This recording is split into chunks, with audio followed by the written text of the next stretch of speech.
আসসালামু আলাইকুম। খুবই গুরুত্বপূর্ণ এই সমস্যাটা অনেকেরই দেখা দেয়। সেই সমস্যাটা হলো কি? সেই সমস্যাটা হলো যে কাঁধের ব্যথা। ডান কাঁধ হতে পারে, বাম কাঁধ হতে পারে। অনেকেই হাতটা তুলতে পারে না। যে বাসে যাবেন, বাসে এইভাবে যে বাসের যে ইয়ে আছে, মানে ধরার যে জায়গাটা আছে, সেই ধরবেন, হাতটা উপর করতে, সেখানে ব্যথা, প্রচণ্ড ব্যথা, মানে বলার মতো না। আবার অথবা অনেকে এই ব্যথার ডান দিকে না হয়ে বাম দিকে হতে পারে, আবার দুই হাতেই হতে পারে, দুই হাতের শোল্ডারে হতে পারে, ফ্রোজেন শোল্ডার বলা হয় আর কি। যে এটা জমে যায়, ডাক্তারের কাছে যাবেন, তখন আপনাকে অ্যান্টিবায়োটিক কিংবা দিবে, অথবা অনেক সময় যদি বেশি হয় তাহলে দেখা গেল যে আপনাকে হয়তো বলবে যে অপারেশনও লাগতে পারে, কারণ এখানে নার্ভেরও একটা ব্যাপার আছে। আসলে এটা হলো একটা বাতের সমস্যা। আমাদের শরীরে কম বেশ সবারই বাত আছে, তো ওই বাত থেকেই হয়। তবে আবার অনেক সময় ডান দিকের যেটা আপনার, সেটা এবং লিভারের সমস্যার কারণ হতে পারে, তারপর কিডনির সমস্যার কারণে এই প্রবলেমটা হতে পারে। ঠিক বাম পাশে যেটা হয় সেটা আপনার অনেকটাই দেখা যায় যে আপনার হার্টেরও সমস্যার সাথে এটা সম্পৃক্ত থাকতে পারে, কিংবা পেটের গণ্ডগোল, কিংবা আপনার কিডনির প্রবলেম, এটার কারণ হতে পারে। তো এই জিনিসগুলো যখন আমরা কোনো কিছু ধরতে যাই, কিন্তু উপরে উঠতে যাই, জামা কাপড় খুলতে যাই, তখন দেখা যায় খুব অসহ্য, নিজে পারা যায় না। হয়তো অন্যকে বলে এইটা জামাটা আমার খুলে দাও।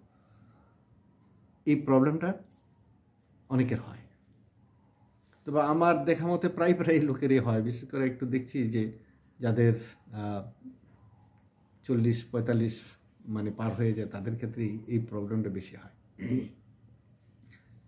তো এই ক্ষেত্রে অবহেলা তো করার সুযোগ নেই, কারণ খুবই ব্যথা।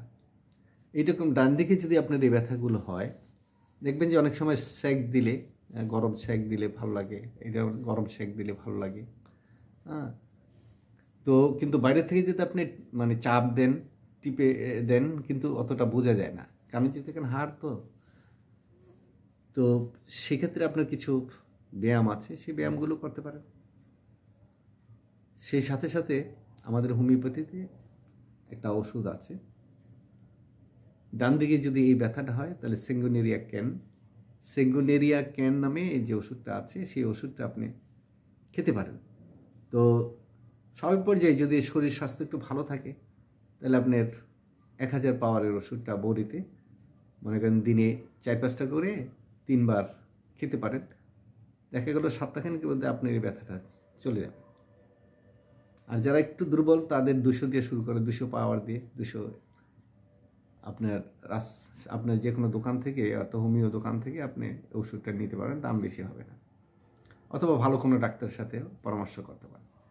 তবে এই সেঙ্গুনিয়ার খান অনেক সময় ডান দিকেও কাজ করে। তবে ডান দিকের যে ব্যথাটা, এটা সেঙ্গুনিয়ার ক্যানের, কিন্তু বাম দিকেও ব্যথাটা করে। বাম দিকে যদি ব্যথাটা করে, তাহলে কি করবেন? তাহলে সেখানে ফেরামমেট নামে একটি ওষুধ আছে। ফেরামমেটটা আপনার 200 পাওয়ার কিংবা 1000 পাওয়ার আপনার খেতে পারেন। দেখা গেল যে আপনার ব্যথাটা চলে যাবে। এবং এই যে সেঙ্গুনিয়ার ক্যানটা, এটা অনেক মানে উপকার করে। আপনার আমাদের যে ঘাড় আছে, ঘাড়ের ব্যথাটাও অনেকটা সে উপশম করে। তারপর আমাদের যে মানে বায়ুনালী আছে, বা যেটা দিয়ে আমরা নিঃশ্বাস নিই, এখানে আমাদের যে কফ থুতু সৃষ্টি হয়, এটাও আপনাকে অনেকটা উপকার করে দেবে, ভালো লাগবে। কারণ এই সেঙ্গুনিয়ার ক্যান আমি দেখেছি, আমি যতজনকে দিয়েছি বেশ চমৎকার রেজাল্ট পেয়েছি। তো সেক্ষেত্রে আপনারা যদি মনে করেন যে নিজে অতটা মানে ঝুঁকি নেবেন না, সেক্ষেত্রে একটা আশেপাশে যে একজন হোমিও ডাক্তার আছে, তার সাথে যদি কথা বলেন, তার থেকে যদি আপনার ওষুধটা নিয়ে নেন এবং নিয়মিত খান, আপনি খুব ভালো বোধ করবেন এবং সহজেই এই সমস্যা থেকে আপনি মুক্তি পাবেন। ভালো থাকবেন। ধন্যবাদ।